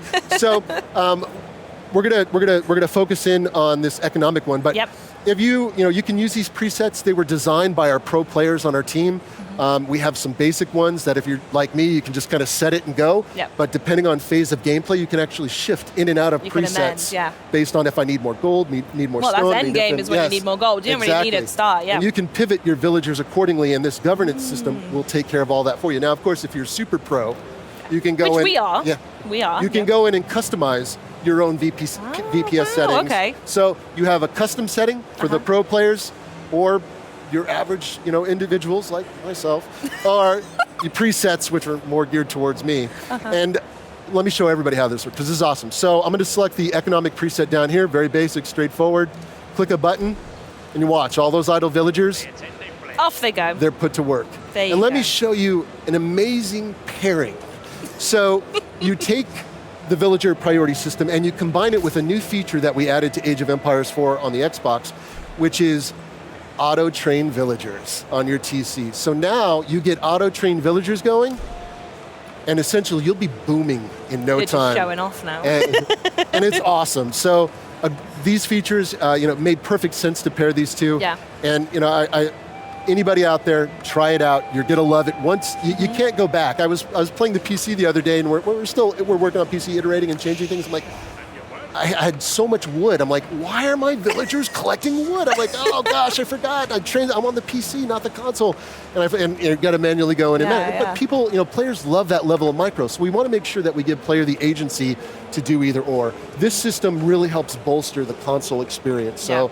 And that's why we added it. And Age of Empires 2 was the first one to add it. We brought the system in. We've made some additional tunings to it to make it work even better. And over time, you're just going to see the system in the Age series just grow and grow and just become super awesome. Absolutely love it. I got one more. Do we have time? Oh, of course we've got time. All the time in the world. So another feature that we added to Age of Empires Xbox was the ability to build anywhere you want without having to select a villager. This is key. So normally in the past, you had to select a villager and bring up the command bar. On the PC, it's in the bottom. Yep. I didn't show this earlier. Gosh darn it. And here, this is the build radial. So let me talk about it now. This is the build radial. And on the console, we've broken up the build features across 4 different categories. You have economy, defense, military, and age up. So, and I'll back out of that, bring it back up again. And all of this is easily accessible through the D-pad. Purposely designed so players eventually can map all this in their brains to, just go to economy and eventually get it. So very well done. So with the site menu system, no longer do you have to select a villager. You can simply say, cursor over this resource pile, hit the right trigger, and it's going to bring up the right structure that you can place at that particular pile. And then the way that you've weighted the villagers to work, people will go build it, and then they'll go mine it. One villager will automatically be assigned, and it'll start building. And the great thing is, once this villager is done, the VPS system will capture that villager and put it back to work. Oh my days. So it's super awesome. And of course, that's with resource piles, so it's context sensitive on demand. You can also cursor over the terrain, bring up the menu, go to your build system, and it brings up the villager radio. And at that point, say I want to build more military structures, simply select the military structure, build one, and it's going to select the nearby villager, and off you go. So again, some really awesome niceties that we added to the game to just further bolster the console experience and reduce APM on the player. So good. Now, there might be some people in chat who saw the news yesterday as well, who might be brand new to this whole experience, and there is a tutorial that's been added called Rise of the King. I wonder if we could just touch on that very quickly. Absolutely. So the Rise of the King tutorial was created for the Xbox experience. It's broken up across 5 different missions, and it was designed to teach players the basics, the core, your core inputs, your basic age concepts, as well as teach players the fundamentals like base building, resource management, and of course the biggie, combat. So it takes players through all of these different phases of gameplay across 5 missions. Now, we didn't want to just build an onboarding experience that was do this, do that. We wanted something that was narratively driven and tied into the historical component that we created for Age of Empires 4. So we decided to create a prelude to the main campaign of the game, which follows William the Conqueror starting in 1047 and it takes you all the way up to 1066 with a landing in England up to the Battle of Hastings. There it is. So when you move into the main campaign, you'll actually start off right where you left off in the tutorial. Oh, you lot are well smart. Well done. So the Xbox mantra that we all know and love is very much play how you want, when you want, and wherever you want. And that's very important because now we've enabled 2 and 4 of the Age franchise on Xbox consoles. How does it feel to be continuing to support that mantra? It's awesome. It's an opportunity for us to get Age in the hands of millions of new gamers around the world. That may never have the opportunity to experience this game. Always wanted to experience this game, but for whatever reason, they couldn't. So now, through Game Pass and Xbox, they can go online, they can download it, and have a great experience. And so for us, it's an opportunity, a chance for players to play on the platform they want and play comfortably on the input device that they want. And comfortably on the sofa as on well. The sofa, which, by the way, sofa is super awesome. It's pretty good. Chat, by the way, I want to know, hands up in chat if you have got it installed, because I want to see everyone just get very, very excited. It has been a little bit of time since it's been announced, so fingers crossed you have. But before we go, I must ask, because I'm also very excited. I hear you've got a big announcement for us, something you want to share, maybe? I am thrilled. Thrilled and have the privilege of being able to announce to everyone around the world that the biggest expansion released for Age of Empires 4 is coming soon. It's called The Sultan's Ascend. Oh, that's it's a good name. Packed with a ton of content, and it's going to take players on an epic journey through the Middle East. Now, I can say stay tuned. That's all I can say at this time. Sorry, chat. We're going to release more information very shortly, as well as details on how you can go onto your favorite platform and wishlist this baby up. So fantastic. Super excited, and please, that's good. The expansion's awesome.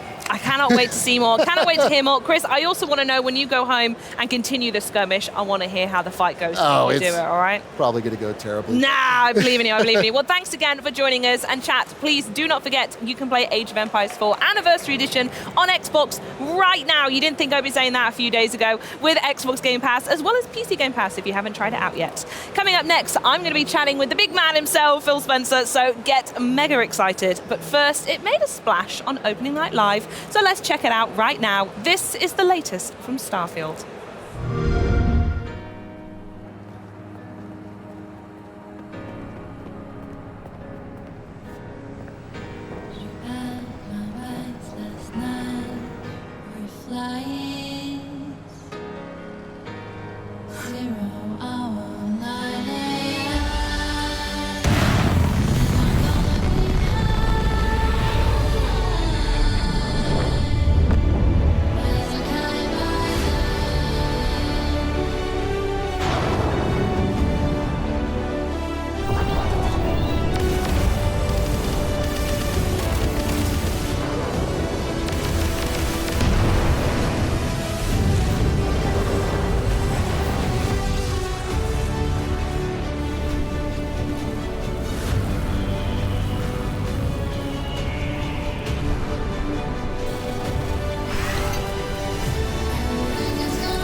Play it day one with Xbox Game Pass.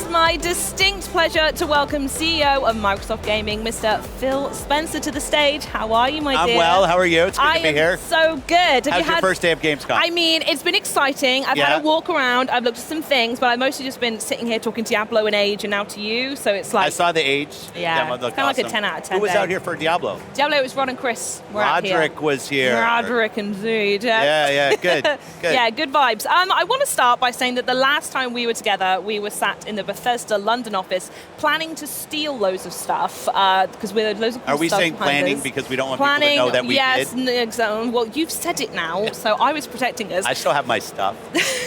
Well, every time I talk to you, I always ask what you're playing. So I want to know what you're playing and why is it still Vampire Survivors? No. Well, I am playing Vampire Survivors, so I got all the achievements. Obviously, yeah. But now they have couch co-op, and I'm playing with my wife. My wife, Kelly, who doesn't play a ton of video games. Yep. So the fact that we can play couch co-op and she's enjoying it, like I'm all in. As well. Yeah, so what I'm playing right now on console, I'm playing a lot of Remnant 2. I really like Remnant 2. Yep. It's a great game to play with friends. I had my ROG Ally on the way out here. I'm playing a game called Fist, which is in Game Pass. Yep. It's a really nice platformer. I'm playing Brotato. Have you played Brotato? This is also the first I've heard of it, so please tell me more. What is that?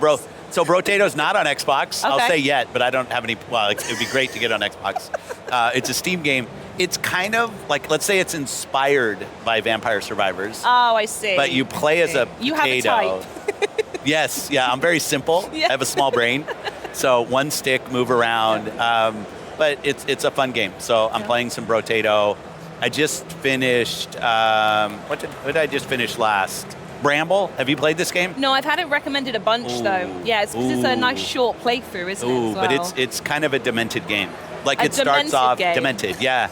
It starts off very cute, Yeah. and you think, oh, like this is awesome, and then it like goes into some very crazy, And it great game, zags. great game, but it's like some very dark, let's just say dark places. I'll get it on the download queue. That sounds Yeah. great. Yeah, it's Wonderful. So we're going to focus on Gamescom now. We're going to stop flapping our gums and Okay. actually talk. We're in Gamescom, quite literally surrounded by Xbox fans. 50,000 square feet Yeah. of Xbox booth. It's pretty good. And Biggest this is, ever. This is the first time in a while you've stepped on it as well. So I want to know why it's so important that Xbox has showed up so big this year. Well, being here, being anywhere, but being in Europe with our customers, with players, with the creators that are here. I did a creator get together both last night, today, met with some partners. It's, it's these moments where the industry comes together, where we can talk to each other, that the consumers can come in, the players can come in, put their hands on games. I just think it's critically important. Obviously, COVID messed up a bunch of things. That's in the rearview mirror.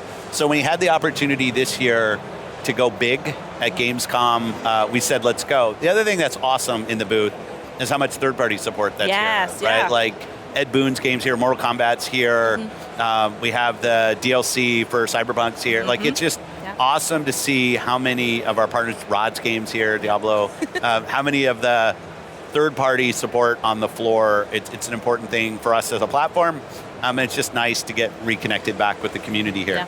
And then Starfield over, I feel like I'm showing everyone over I can't here. see it. I can't see it. It's too small. Well, it is actually technically massive, to correct you there. And we're only a week away from early access. So how exciting is it seeing this game coming to Xbox and we're so close now?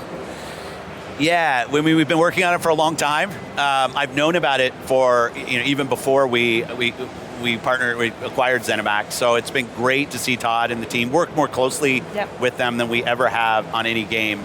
There aren't that many moments where we get to launch a new IP that has the amount of buzz and anticipation that Starfield does. A lot of games you'll launch that are new IP and then maybe they build into their strength, but like there is just a crazy amount of anticipation.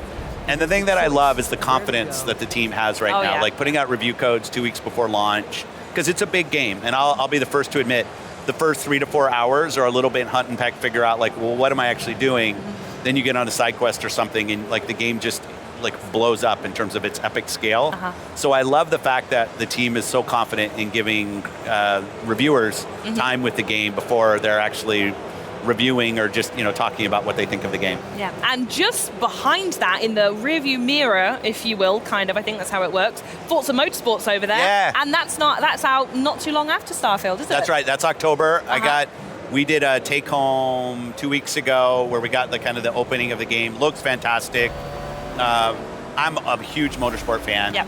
And I'd say Turn 10 for us for a long time in our first party has really been a technical showcase. Like Chris Tector, the team on the tech side, the stuff that they get the most out of the hardware, I think, of any of our first party teams. They just that's their focus, along with building a great racing simulator. And the game looks fantastic. And I can't wait for people to get to play. The ray tracing on track looks great. Giving people some options. You'll see all that as they kind of talk about more of the game. But Motorsport is something that one of those franchises I've played since the beginning, and I can't wait for the full release. Huh? Yeah, it's Motorsport is chef's kiss. Well, and kudos to Turn 10. They started with Motorsport, expanded to Horizon, so now they built a sibling franchise to Motorsport. They've just done such a really good job of growing the relevance of Forza, both for simulation and arcade players. Great job. Yeah, absolutely. So, Phil, I know one of the things in chat, and many of the fans really appreciate about you, is how much you love to play the games themselves. So I know just over here, you can't see behind me, we've got the Stalker 2 demo, and you've taken that for a spin as well. It's been 16 years since the original, so can you tell us what stood out to you? Yeah, Stalker, if you played the first game, has kind of a unique setting and story, and it's really nice to see what they've done in this build of continuing the lore of what Stalker is about, what your role is in the world, and kind of how the world invites you into what your role is and your kind of task. I'm trying to do this without kind of spoiling too much. But, you can spoil if you want. No, that's their game. I don't want to do that. But I'll also say, they're a dev that spends a lot of time perfecting the game in terms of the technology. I think they're still on that track. They're still, obviously the game's not done. I just love that they've done a good job moving the Stalker kind of world forward, but being very tried and true to what Stalker's about. Yeah, for sure. And to be totally honest, even under the best circumstances in games development, it's super tough. But for GSC, obviously, it's a bit more complex, their situation they've got there. So I want to know, what does it mean to you to see these guys get here and get a demo out of the door? Yeah, I've stayed in touch with the team over the years, and especially as you say, the last couple of years, it's an emotional thing, right? You almost feel hollow asking them about how their game is. Yeah, of course. When you think about the world and what that they live in, and what that studio has gone through and really continues to go through. I think for them, I see, and they've talked about this when I've talked to them, that building the game has kind of been a refuge in a way, and it's cool to see that. I hope it never gets replicated again in terms of something that has to happen. But I'll say for the team, the fact that they're here, I was playing, they were literally pushing a new build right as I was playing that build, so their attention to wanting to put their best foot forward, even under the most difficult circumstances. I have a ton of confidence in them, and they're on that journey, but it's an emotional thing when you're talking to a team that's going through, I don't want to talk about it in past tense, what that team is going through. So it's really special to me that they're here and that gaming can be part of how they're getting through it. Yeah, for sure. And as well as being here, there are so many communities for so many different games. Yeah. There are Xbox, you've got Sea Thieves. I'm doing it again. Sea Thieves over there. You've got an ESO over there. They can't see it, No, I know. I'm just There's actually nothing over I'm there. telling you where they all are. It's an empty, there's nothing here. And you're just it's not a pointing green screen, it's an illusion. The grounded communities over there, it's actually not. But what's it like for you to see all of these communities come together? Community and gaming, to me, are linked. It's 100%. From my early days of literally going to the arcade. I'm the old guy, but that's the only way I could play that and Pong at my house. That's how I played video games. And there was a community in the arcade of hey, what's the new hot console? Not video game console, but actually arcade console cabinet that you're going to go play. And I love that today those communities, they're still physical. You asked, why are we here at Gamescom? Because we have a fan fest tonight. Indeed, it's going to be awesome with the local community and the people that are here, but also the virtual communities.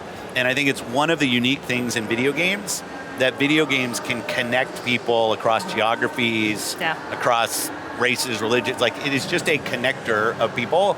And when it's a game like a Sea of Thieves, like a Grounded, like a Flight Sim, so many of our games now have these Elder Scrolls Online, which has a big, over there, has a big presence on our show floor. And they've got a really nice table in there as well. They do that big round table. A really nice table. It's another one of the things on my list to see if I can pilfer. I won't lie to you. We should steal that. Yeah, we should. But the thing, I also want to make sure on the community side, it's not just about multiplayer games. Like you find, like think about Skyrim. Yeah. You know, Skyrim has an amazing community around it. And it's not because there's a bunch of PvP or PvE, right? It's people come together for their shared love of the world and the characters and the lore and their role in that. I just think that's a very special part of gaming, and it's a privilege, I guess, for us at Xbox to have some franchises that are a part of that. Yeah, absolutely. And this, what we're seeing here is, I think it fully opens to the public tomorrow and all. It's the sweatshop tomorrow. Oh, right? yeah, this is going to really pop off then. In here. It's going to be warm. You got the good day to come and sit here, I think. I'm here tomorrow. I'm here. But like, do people know? Like, today is the press day, right? Yes, is that what they call it? I don't know if that has an official name. I should know, but I don't know. And then tomorrow, the consumers, the players, come in. Have you ever seen when they open the running? It's ridiculous. And then eventually at some point, I'm going to stop pointing, but the escalators, and they get so busy. Yeah. Every time I come to Gamescom with someone new, I tell them you have to see the running when it opens and the escalators when they're full. It's great. It's awesome to be back. And I think they feel like this might be one of the biggest Gamescoms ever. It feels it already, doesn't it? Yeah, and it's kudos to the team here who's kept this going. They went virtual for a while, but now we're here back, and there's so many fans and players here. It's just such a special time. And it's special for Xbox as well, as we've mentioned a few times on the show already, that it's the 10th anniversary of ID at Xbox. I have my ID at Xbox. There it is. He's sporting it. He knew what he was doing. Wear it. I'd love for you to reflect on any memories or moments you have from the introduction of ID and how it's gone over the past 10 years. I'm going to start with a couple things. Yeah. One, we always have discussions internally when new things are going to happen on the console. And there's always some different kind of feelings about the impact. When free-to-play came to console, it'll be the end of the console if free-to-play comes to console. Some people think it is. But, clearly the console's still there and free-to-play happened. ID at Xbox. Well, when we have unmanaged partners that are building games on Xbox, what does that mean for a console? Because we started with this silly thing where publishers had 2 slots of arcade games that they could go do. It was like a silly policy in Xbox. Opening it up and allowing anybody who submits and actually has good intent to build a game on the platform has led to some of the best games that have... People forget that Fortnite actually came through ID at Xbox. When you ask about some of the special moments, I have to go to games from places where we'd never seen games from Xbox. I remember going to the Brazil game show and meeting the devs behind Aritana. I'm probably missing the pronunciation. But it's this, I think it was the first Brazilian-developed Xbox game. And it came through ID at Xbox, and this team of guys, we were in Sao Paulo, and they came together, and I met them at the show, and it was so cool just to think, it used to be there were 3 places on the planet where games were built. And now you have games coming from all over the place, and people tell their stories through their lived experience and their world. It's totally different stories, as you say, around the world. Yeah. Now, whether it's explicit in I'm going to do a game about Brazil, or I'm going to do a game about something else, but through the lens of what I see in the world. Exactly. And that's the thing, whether it was Candleman, which I think was the first Chinese-developed ID at Xbox game.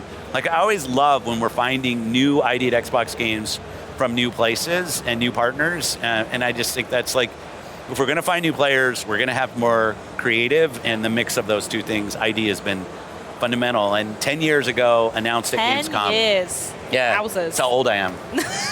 Feels like yesterday. Or I don't remember it. I should say I don't remember. I thought you were saying you were 10 years old then. No. That's a great job for a 10-year-old that you've got. No, but it's that it was 10 years ago. And I remember the trepidation. What's going to happen when unmanaged developers can build console games? You know what happened? Some amazing things happened. It did. So another thing that you talk about a lot as well is when you can play games whenever, however, and wherever you want. And I know that's something you really want to give to fans however possible. So I want to know what that commitment looks like, both at Gamescom and maybe the months ahead, what that story is going to be. The critical thing we look at Teams Xbox in terms of our success is how many players. Yeah. How many players do we have? And even more, how much are people playing?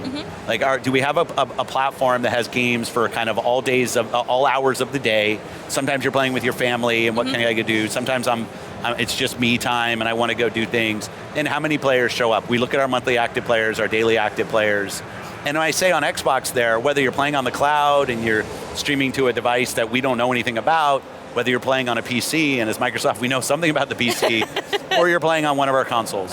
Like, those are all Xbox players. Or, like, flying over here, I'm playing on my ROG Ally on the airplane. And I think about that as my Xbox away from home, or my Steam Deck. Like, I want those things to feel as connected and as complete as an Xbox experience as any piece of hardware that we build. We will continue to focus on hardware. It's an important part of our team and what we can go do. But I don't want our hardware to be a limitation on who can actually feel like they're part of the Xbox community. If you buy hardware from us, we're going to do an awesome job supporting you. We want to make sure great games are there. If you have the device that you want to bring and be part of Xbox, we also want that to be 100% great on Xbox. And it's, as you said, it's putting the player's decision on where they want to play at the center of it. And it's just there for them, whichever one they want to grab at that time. And not only is it there, my save game moves with me, my community is there, so I can make progress on any platform I want to play on, and I can grind my characters, I can make my way through the story anywhere I've been. It's one of the best things about Starfield, pointing at it. That's over there. Yeah, I've been moving, I play on work, on my PC, when I go home, I sit on my console and I go play, and it's just a continuous experience for me, and everything moves. It's fantastic. Amazing. So I also want to know, while we are here, is there anything you're particularly excited about trying, either on the booth, off the booth? What have you got your eyes on? Well, Stalker 2 was one, so it was great to get to sit and talk to the team yesterday and just connect, right, and see how they're doing. I have this funny thing with Ed Boon, where Ed and I have known each other for a long time, head of the team behind Mortal Kombat, but we tend to cross ourselves on stage all the time. It happened last night at OLN. Congratulations last night, by the way. Smashed But it. accepting an award that team did on like an Xbox. Yeah, but I you didn't do it. accepted it so well, Phil. Well done. Thanks. I'm very good at coming out with a trophy and a microphone and accepting an award for work that other people did. And that team did awesome work. But I want to get over with Mortal Kombat. We had the same thing at, I still call it E3, though no one else does, but that June event, our showcase, but also I think he was in Keeley's, the Play Days thing, which was great. But we tend to fly by. So I saw him on stage, because he was on, I think, right after me as I was coming off stage, which is how we normally spend time together. But really great third parties here, and I know I'm supposed to pick some obscure indie game, but I want to sit down with Ed and get my hands on Mortal Kombat, so I'm hoping I get to do that. I'm going to recommend to you, if you haven't yet, go play Little Kitty Big City. That's the I have one. not. That's the one. I'm not really a cat person, though. Phil, no. You have Are to we going to fight? spoil it, don't you? So I have to thank you now for the interview, and you've just gone and said you're not a cat person. I'm a dog person. My dog's name is Oogie. Oogie? Oogie, O-O-G-I-E. Oh, okay. He's a rescue. Maybe I'll let you off. He is then. the most awesomest dog ever. Okay, fine. But yeah. It's so big kitty, big city. What would say? Well, imagine if it was Big Kitty, Little City. That's a game. Yeah. Someone make that one.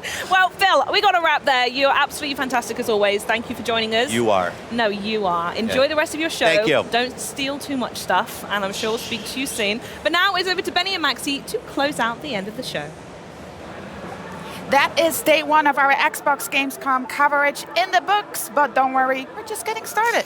That's right, over the next 2 days, we've got more from the new Cyberpunk 2077 expansion, Phantom Liberty. We'll scare ourselves silly with Alan Wake 2, and we get hyped with a tour of this massive Xbox booth.